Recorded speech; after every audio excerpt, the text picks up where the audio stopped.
É complicado contar histórias sobre o apocalipse quando você está no meio de um, onde os videogames sobre o fim dos tempos lidavam com desertos nucleares. O lento início da crise climática deu origem a jogos que tratam mais de conviver com um desastre do que de explorar suas consequências. No que diz respeito ao cilindro eterno, isso significa prosperar na sombra de um rolo compressor na largura do horizonte, guiando uma trupe de criaturas com nariz de elefante chamadas Trebum através de um maravilhoso ecossistema alienígena que está sendo constantemente reduzido a uma pasta. Os Trebum, que você controlará individualmente com o resto do rebanho atrás, não são amantes nem lutadores. Tudo o que eles podem fazer para começar é aspirar e armazenar objetos para consumo posterior, borrifar água de seus troncos e rolar como Sonic the Hedgehog. Mas eles têm uma vantagem crítica, que é sua capacidade de mudança. Ao comer as coisas certas, de esterco de gafanhoto a peixes, eles podem adquirir mutações, como terceiros olhos e peles peludas que, principalmente, os equipam para enfrentar as provações que estão por vir. Uma história de fuga vívida, mas um pouco insatisfatória, dos criadores embriagados de Xenoclash. The Eternal Cylinder mistura momentos de frenesi com períodos indefinidos de contemplação. O colossal antagonista do jogo não o persegue implacavelmente. Sua abordagem às vezes é bloqueada por torres que circundam seus arredores em energia azul cintilante, criando um oásis onde você pode forragear, brincar com mutações e mergulhar nas ruínas que abrigam desafios básicos de plataforma, junto com lore e consumíveis mais raros. Você está livre, aqui, para saborear a excentricidade e o esplendor dos designs das criaturas, que remetem às pinturas de Dalí, Picasso e Bosch, e variam de serpentes astrais no estilo Jurmungandrer a enormes saurópodes que evocam tempestades de areia quando se alimentam. Existem outros Trebum também, revividos, resgatados ou persuadidos a se juntar ao seu rebanho com os itens certos.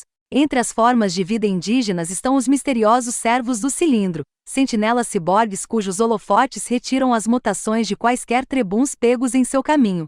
Esses adiamentos encantados são o destaque do jogo, uma oportunidade de se debruçar sobre o mundo como um atemborou gavarento, descobrindo que um animal é filho de outro, por exemplo, ou como colocar certas criaturas umas contra as outras. Tudo flui para um compêndio onde as descrições dos itens funcionam como histórias do tipo, exatamente sobre os próprios Trebum, que não são tão novos neste reino como parecem. As paisagens não são menos fascinantes. Campos de gelo rosa e roxo, curiosas treliças de coral e vagens que arranham o céu. No segundo que você quebra a cúpula, no entanto, toda aquela especificidade e cor são esquecidas em uma corrida em pânico para a próxima torre. Outras criaturas deixam de ser milagres da natureza e se tornam obstáculos, para serem assustadas com toques de trombeta ou simplesmente fugir. Depois de escapar, você tem a sensação de olhar para trás para ver o cilindro concluir seu trabalho. Então, você vagueia e experimenta de novo. Pelo menos quando você não está lutando pelo controle. O terreno parcialmente processual do jogo é irregular, e os Trebuns não foram feitos para manobras de precisão. A sobrevivência deles depende principalmente da força dos números, como você aprenderá quando ricochetear na rocha errada e se tornar o almoço de algo. Microgerenciar o rebanho em crescimento e redistribuir o conteúdo de seus estômagos é tão complicado quanto se mover. Você pode pressionar um botão de ombro para alternar para um Trebum que está olhando, ou segurar o outro botão de ombro para pular ao redor do grupo em tempo de congelamento. Mas é mais simples arrastar e soltar recursos nos menus. Se o cilindro eterno for pesado, ele também pode perdoar excessivamente. O narrador, um aluno da escola Bastion e Stanley Parable de contação de histórias de fatos consumados, é extremamente generoso com dicas e orientação, tornando esta uma boa escolha para jogadores mais jovens. Os elementos de sobrevivência são discretos ao ponto de supérfluos. A fome e a sede são fáceis de saciar, mesmo antes de comer coisas que transformam Trebum em filtros de água e dispensas, embora ambientes de deserto e tundra posteriores aumentem o risco. Embora a história do jogo o obrigue a rastrear certas mutações em intervalos, muitas vezes é possível, e portanto, tentador ir direto para a próxima torre. Em teoria, você lutará mais com um rebanho maior, mas isso não prova o caso na prática. Se tudo mais falhar, você pode refinar os perigos fugindo de quaisquer Trebuns em risco, dando ao jogo a oportunidade de teletransportá-los para o seu lado. Um problema maior é que o cilindro eterno é, em algum nível, um upgrade básico, fingindo ser algo mais estranho. Depois que você se aclimata com a estética, as mutações são surpreendentemente monótonas.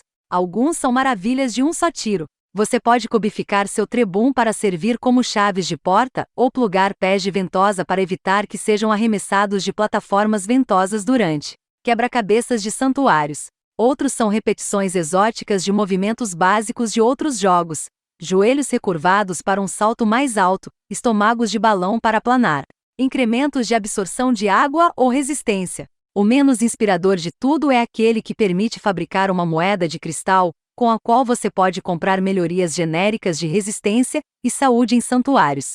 Os bulldozers cósmicos que se danem, sempre há tempo para fazer compras.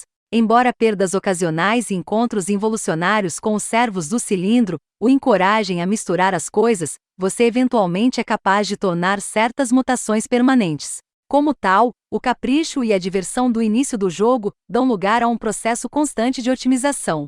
Seu rebanho se solidificando em um aparato comercial de fábricas de bombas ambulantes e detectores de recursos no estilo Far Cry. Mutações menos úteis ou que dificultam ativamente, como pele de disco ou talos de olho que prejudicam a visão, são deixadas de lado. Você pode considerar a crescente ênfase na eficiência como uma provocação. Quanto da diversidade deste mundo, mesmo os elementos menos imediatamente úteis, você pode preservar nos corpos do Trebum enquanto se apressa para sobreviver. Mas parece mais que o jogo está sucumbindo às convenções de gênero do que apresentando esse desafio. Embora seja uma obra frequentemente visionária, The Eternal Cylinder tem poucas mutações sem brilho.